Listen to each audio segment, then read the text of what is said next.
But the fact that Ryan, has gone through 3 top trainers that would have done a great job, Eddie Reynoso, Joe Goosen, and Derek James. Correct. And he's not training with neither of them. He's training with his dad. Did Ryan Garcia ever allow those trainers to be the boss? That's why he's back with his dad, because he's the boss. That's why. Yeah. Look, Joe Goosen, I know Joe Goosen. My brother used to train with him. He's not going to just let you get away with stuff like that. Derek James shouldn't either. Eddie Reynoso doesn't need. He's made so much money with Canelo that if you want to come to me, it's going to be under my rules. And if that didn't work, then Ryan's back. So that's I give that big advantage to Barrios to even pull that off. See, that's the thing about boxing, and Big Baby Miller pointed it out, because there's no structure. We need some kind of structure. In the NFL, the guy has to sit there for the media interview. He shows up on time. He's got to do it. And to give you an NFL analogy, think about the Broncos, right? When they had Russell Wilson over there and he had his own office and everything. And it was nothing, it was dysfunctional. Then they hired Sean Payton. Cut it out. As a coach, that's like going to train with Goosen or going to train with a world-class trainer, right? And you knew as soon as Sean Payton got there, ain't no one's going to have their own office. And you turn around a couple years later, and they're great. They're in the playoffs, right? That's the thing in boxing. When fighters want it comfortable, right? Sometimes when Miguel Cotto would want to train in certain places because it was more comfortable for him, I thought, I want to see the Miguel Cotto when it's uncomfortable, right? And Cotto's a great fighter, of course, and a serious person. But the fighter really has a little too much control when they reach a certain level sometimes of their own career, which is good in one way, but in another way can limit them athletically. Because boxing is not a company. Max Kellerman breaks down the Ryan Garcia versus Mario Barrios fight, stressing that Ryan's raw talent won't be enough against Barrios without discipline, structure, and consistent training. It's not a comfort business. But do you think it's more of his opponent, where maybe I can get away with training with my dad, compared to if I'm fighting a top dude? It'd be a big mistake to underestimate. Right, and it's like everyone thought he was going to win that fight, and Rolly just outboxed him. Rolly outboxed him and looked good doing it. You know what I mean? So it's like, it's crazy. I wish that Ryan, because he's so talented, I wish he would stick to a coach and really just follow the instructions. Ryan gonna win this fight. He gonna win. Max and Robert Garcia praise Ryan's skills but warn that trainer instability hinders growth against Barrios' dedication. Meanwhile, both fighters are warning each other ahead of the fight. Left hand, make sure that's up, you gotta protect it, blah, blah, blah. Like, that's what I would imagine he's saying. And gotta take that away. It's probably, other little things like that. They drill a lot of just keeping the hands up all day long. So it's like here, here, here, here, here. But, this freestyle type of boxing, with technique is gonna overwhelm this man. It was a great experience. He's definitely one of a kind. I took a lot from that fight, just being in there with somebody with his timing, his skill, his speed. Yeah, just gonna use that, in every way, to grow as a fighter. Your opponent on the 21st, Garcia, hadn't actually won a fight officially since 2023. He's been through a lot of controversies, the scandal with Haney, and then the loss against Rolly Romero. What do you make of all that? I don't make much of all the like noise around Garcia. I just know, I have a live opponent in front of me. I have somebody, who's trying to take my title, and I'm looking just to go out there and defend. So you're looking to put on a big performance stylistically, what you're going to come with? Stylistically, I think this is going to be very... Mario Barrios vows to exploit Ryan Garcia's style, targeting every weakness he's observed, determined to defend his belt relentlessly. Ryan Garcia says he feels no different after his trainer left and stays focused preparing for Mario Barrios. For you, that he's working with a trainer you're familiar with, then... Oh, yeah, in my eyes, But, because I know I've already said some stuff that guy's already told him. But again, like he said, boxing is one-on-one. At the end of the day, he's a free thinker, I'm a free thinker. Ryan said, Joe's not going to stop this fight. It's going to be a physical fight, a bloody fight. You're smiling when you're hearing that. Is that the kind of fight you want? Not necessarily that it's the fight I want, but it's never a fight that I shy away from. gone out of my shield before. Like I said, you know, every time I step in there, you know, I give it, you know, whatever I have that day. And if that's the way like this fight goes, if it ends in a bloody battle, then, you know, it does, you know, and I'm never shied away from that. I respect that. I honestly do. I do see that in him. He definitely gives everything he got in that ring. And it's Ryan Garcia's training campsites and sounds showcase intense workouts, sharp combinations, focused drills, and serious preparation in Los Angeles.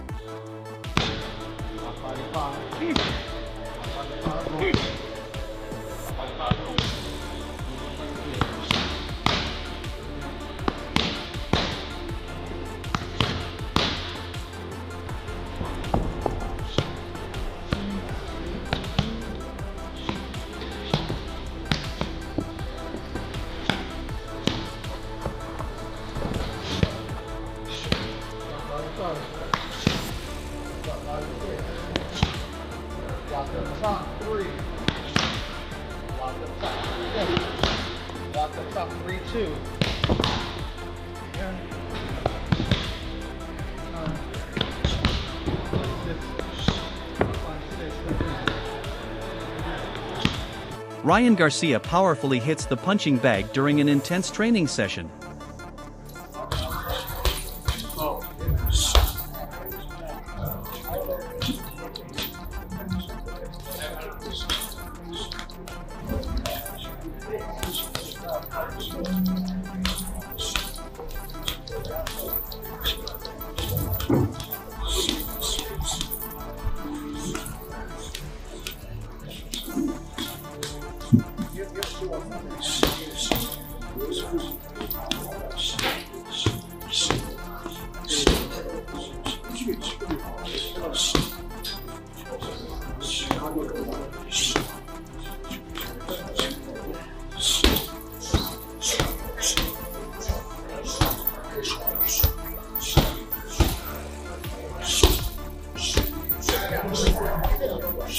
Mario Barrios insists he's fully defensive, determined not to let Ryan Garcia steal his belt, protecting his championship pride.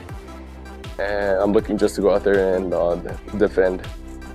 So you're looking for a big performance, stylistically, what you're going to come with? Stylistically, you know, I think this is going to be a very exciting fight. You know, Garcia, he's explosive, he's dangerous, and but I think on a boxing level, there's no like competing with us. I think I'm the better fighter. You just said you're the better fighter. Who's going to put more on the line, your title or his credibility? Wade Plemons talks about the southpaw position, noting that it changes how a fighter approaches the ring. He appreciates seeing Ryan's analytical side, the version of him who studies opponents carefully before big fights. Wade mentions that Ryan has been watching fighters like Keith Thurman and Abel Ramos to prepare for Mario Barrios, emphasizing that both of those opponents gave him tough nights. He wonders how Ryan's freestyle boxing style can adapt lessons from those fights to handle Barrios, who is known as one of the best finishers in boxing. Both tough nights for Mario Barrios, but I'm interested to see what Ryan takes away from those fights. What can Ryan and his style, that kind of freestyle boxing he says he does, what can he implement from either of those guys to beat Barrios? One of the best finishers in boxing. Like, I know you didn't finish Devin Haney, but you had him drown. I saved him. I should have knocked him. I just didn't have the conditioning. I think it still bothers you, huh? Yes, because I should have knocked him out in that 11th, man. I was playing around too much. And I was like, ha ha, like, bro. But next time, that next time, buddy, there we go again. You won't have a next time. I'm finishing you. You will never box again if we fight again, and you know that. And I have vowed to that. If we fight again, you will never box again. I promise you that. Gee, this is what I'm saying, bro. We need this fight. I've said it so many. Ryan reflects on his previous fight with Devin Haney. He admits that although he had Haney drop during the match, he didn't finish him due to conditioning issues. Ryan regrets not knocking him out in the 11th round, acknowledging that he was holding back and playing around too much. He insists that next time he will be fully focused. Wade responds intensely, warning that if they fight again, Ryan will be finished and may never box again. He stresses the importance of the matchup, saying the fight could be the biggest in America. Both acknowledge the high stakes, and the conversation ends with anticipation as the fight approaches, just 9 days away. someone's against him, when people think he'll lose, when it's a different challenge to him, even though the Rolly fight was a huge challenge. It was a world title shot, right? But you think back through Ryan's career and the fights where he performs better. Oscar Duarte fight, he thought Oscar De La Hoya and all of Golden Boy was against him. Obviously, the Devin Haney fight, no one thought he'd win. The Luke Campbell fight, you know, Luke was an Olympian, so that was a big deal as well. The Gervonta Davis fight, he just lost. I mean, yes, the weight cut, whatever, but Ryan lost. But the mentality of Ryan, that's the thing that's so all over the place from time to time that you just don't know what Ryan you're going to get. I don't know what Ryan we're going to get in the Mario Barrios fight. He's saying all the right stuff. He's trained hard, right? He's acting like this is the one, but mentally isn't, right? Because he kind of said the right stuff. He was a little quieter last time with the Rolly fight, but he said the right stuff, and it's hard to know, dude. It is, because another thing you worry about, I keep looking at this picture of Ryan. Mario Barrios discusses Ryan Garcia as an opponent with respect for his speed, power, and confidence. He acknowledges that Ryan has had an unusual recent period in the ring. Barrios notes the lifeless loss to Roy Romero and the spectacular victory over Devin Haney, but he also highlights the distractions surrounding Ryan, such as the test controversy, which could have affected him mentally. Despite these ups and downs, Barrios expresses that he ultimately wishes Ryan well. Ryan as an opponent, obviously I'll put respect on the speed, the power, the confidence, and all that, but it's been a weird stretch for him in the ring, to be fair. The lifeless loss to Rolly Romero, the spectacular victory over Devin Haney, but obviously the drug test, everything that went on around that mentally, and certainly at the end of the day, we wish Ryan well. How do you sort of gauge where he's at as a fighter entering this fight? It's hard to say really, where exactly he's at, but I just had to prepare as if I have a focused Ryan in front of me, as they're saying. And yeah, just everything else kind of just is just background noise. Wait to look at Ryan's at his best performances, when he has looked When asked about Ryan's current form, Barrios admits it is difficult to gauge exactly where he stands as a fighter. He explains that his preparation focuses on facing Ryan at his best, treating the training and strategy as if the strongest, most extraordinary version of Ryan will show up. Barrios describes everything else, the controversies, media narratives, and distractions, as background noise that does not impact his preparation. He emphasizes that he is ready to face Ryan in the ring no matter which version appears. If Ryan is at his peak, Barrios will have to rise to the challenge. If Ryan performs below his best, that will be on him to answer. Barrios' approach is professional and disciplined, focused entirely on strategy, skill, and the fight itself. He's a character to be around. But no, the move to go be with Joe was gonna happen, whether this fight with Ryan was made or not. I was definitely, just after the pocket fight, looking at what steps I wanted to make, moving forward, to just, continue to just grow as a fighter, to just continue to just, work on, I guess, yeah, just to work on myself and, get back to some of the things that has, that got me this far in the first place. Earlier in my career, I was definitely, a lot more aggressive. I had a much higher punch output, and so my team sat down and were like, why not? Why not? Tim Bradley analyzes Ryan Garcia's strategy against Mario Barrios. Focusing on timing and precision, he explains that Ryan looks to exploit Barrios' movement by flicking the jab and timing his opponent as he drops down or changes levels. Bradley highlights a particular punch, the 45, which is a combination of a half hook and half uppercut, famously used by Oscar De La Hoya. Ryan has studied and adopted this shot, and Bradley considers it a dangerous weapon in the fight that Barrios must be wary of. Because Barrios is a counterpuncher and he likes to stay, again, close to mid-range to outside, mid-range to outside. So he's like, a step or two, I would say a step, right in mid-range when he's firing shots. And so sometimes he'll throw those single jabs at mid-range, and he can be countered with the right hand. But we all know that Ryan Garcia, hopefully his right hand is back, operating. If his right hand is operating, he should have a field day taking advantage of that, mid-range jab coming from Barrios. And he does it a lot, man. He really does. A lot of stuff that he does, he has good form and technique on it, Barrios. But it's just subtle mistakes that he makes. Like just stand near the pocket after he gets done working so guys can attack him after he gets. Bradley also notes Barrios' vulnerabilities. Throughout his career, he has struggled with body shots, which can affect his stamina and performance. He is a strong right-hand puncher but is susceptible to flush right hands and left hooks. As a counter-puncher, Barrios prefers mid-range to outside mid-range, often stepping in to fire single jabs. These jabs, while effective, leave openings that Ryan could exploit, especially if his right hand is functioning fully. Bradley emphasizes that Ryan's timing, speed, and precision could make him highly effective in this matchup. Barrios' good form and technique are evident, but subtle mistakes in his positioning and defense could allow Ryan to dominate. Ultimately, Bradley portrays this fight as a contest of timing, skill, and strategy, with Ryan's refined techniques presenting a serious threat to Barrios. He swells quickly, man. Yeah, he gets damaged really easily. You touch him, he starts to bruise up immediately, starts to swell up immediately. So I think Ryan having those heavy hands, I think that can be an issue in the fight as well.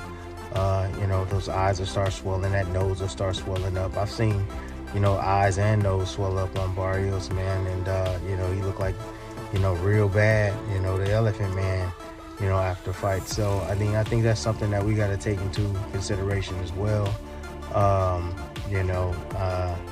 I think, again, let's go back to the trainer. I think it's going to favor Barrios, the fact that he knows that his trainer knows Garcia. It is going to favor him.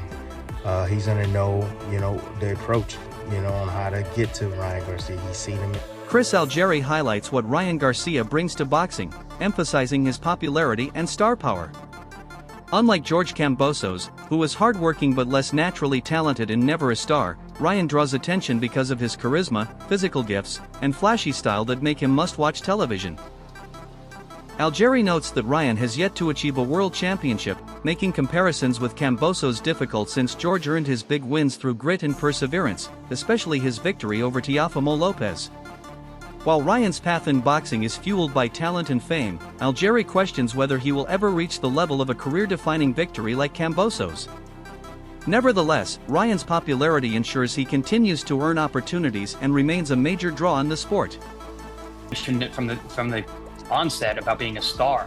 Kambosos was never a star. Kambosos was never that popular. Not the way that Ryan Garcia is. So Ryan's here because of that.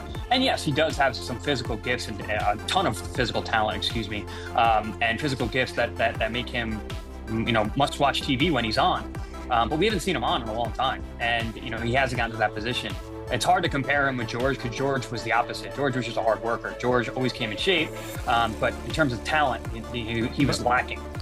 He got that big win off of heart and grit, and man, did he cash out on that win because he made so much money after those fights, got himself into so many opportunities that he never would have gotten if he had lost to Teofimo Lopez and became undisputed. Ryan is still yet to be world champion. These guys are almost like literally polar opposites of each other. Robert Garcia emphasizes that while trainers can guide a fighter, ultimately success depends on the fighter's own commitment. He explains that no matter how skilled a trainer is, if the fighter does not respond, listen, or put in the work, training adjustments alone will not make a difference. Garcia points out that highly successful fighters like Ryan Garcia often become the decision makers in their own camps, surrounded by trainers and staff who may act as yes men. The fighter effectively becomes the boss, which can create challenges in improving technique or discipline. He stresses that even the best trainer cannot overcome this dynamic if the fighter is not willing to take direction. Garcia compares this to Todd Marinovich, a quarterback from Southern California whose talent was undeniable, but whose career was complicated by personal and external pressures. The point is clear. A fighter's world, including family, friends, and personal life, plays a crucial role in their performance. Look, every trainer is going to do his best to try to correct that and try to get Ryan to do it, but at the end, it's going to be Ryan himself. It's his things going on in his world, his family, his friends, himself with all those, personal problems.